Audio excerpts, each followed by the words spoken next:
What if you could hit a reset button on your entire life? No more carbon footprint, no more waste, just a perfectly balanced, 100% sustainable existence, starting right now. We can call this the instant sustainability blueprint. Today, we're looking at a radical science-based plan to decarbonize your life instantly. We're going to see what it would take to hit net zero tomorrow, why this would matter for your survival, and most importantly, how you can use this blueprint to change your world without living off-grid in the woods.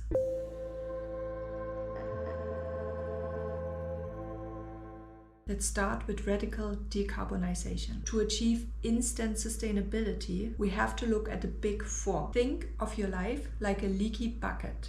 Right now, resources are pouring in and waste is pouring out. We need to plug the holes. So, in our instant sustainability blueprint, we would not just save power, we would generate it. The immediate actions to live an instantly sustainable life would be to disconnect from the grid, install high efficiency solar and wind, replace every bulb and appliance with A+++ rated tech. And the goal is here to create a home that becomes its own power station. Now keep in mind that this is just a thought experiment and we're assuming that money is not a problem. So next, we would have to focus on a zero impact diet. That's because food is one of our biggest hidden impacts. We would have to go 100% plant-based instantly. Why? Because livestock use massive amounts of water and land. We would start vertical gardens in our homes and source everything else from hyper-local co-ops. Next on the list would be the fossil-free movement. The main point here is to stop the car. No more gas-powered travel, no more flights. We rely on legs, bikes and electric rail. If we must drive, it would be with an EV charged with our own solar panels.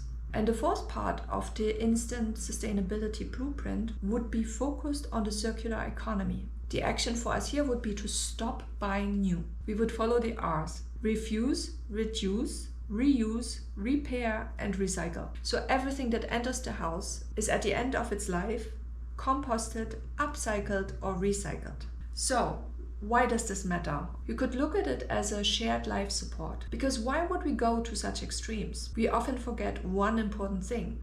Earth is a closed system. Think of our planet like a spaceship. We have a limited amount of oxygen, aka clean air, and we have a limited amount of rations, aka resources. And for decades, we've been acting like this ship is infinite. So when we talk about sustainability, we aren't just talking about tree hugging. We are really maintaining the life support for ourselves and for our children. Because if the life support fails through extreme weather, crop failure or toxic water, it doesn't really matter how much money is in the bank.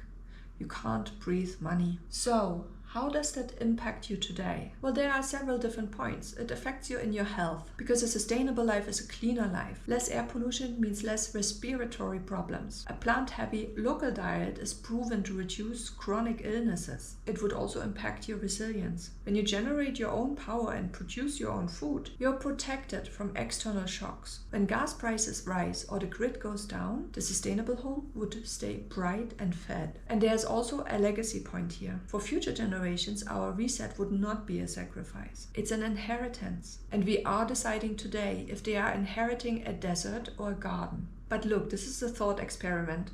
I do understand that you probably can't disconnect from the grid by Tuesday, but we can all use this blueprint as a compass. And here are 3 beginner resets you could do this week. Action 1, you could do an energy audit. You don't really need a wind turbine yet. You could just switch to LEDs for now and use a smart power strip to kill vampire energy from devices that draw power when they're switched off. You could also try out a 1-day reset that could include 1 day a week, 100% local plant-based eating. Sort of like a zero impact trial run. And then the third action could be a repair revolution. Next time before you click buy now on an item, check sites like iFixit or a local repair cafe. Plugging the leaks in your bucket starts with repairing what you already have. I fully understand that the instant sustainability blueprint is a radical model, but the goal here isn't perfection, it is direction. We don't need one person doing doing sustainability perfectly. We need millions of people doing it imperfectly. Every time you repair a gadget, choose a bike over a car, or support a local farmer, you are hitting that reset button just a little bit. You are moving the needle from extraction to regeneration. So, which part of the blueprint sounds the hardest to you? The food, the transport? Let me know in the comments. Let me know if you're already doing any of those things. Don't forget to like and subscribe and join us on the journey to a better Spaceship Earth. See you again soon.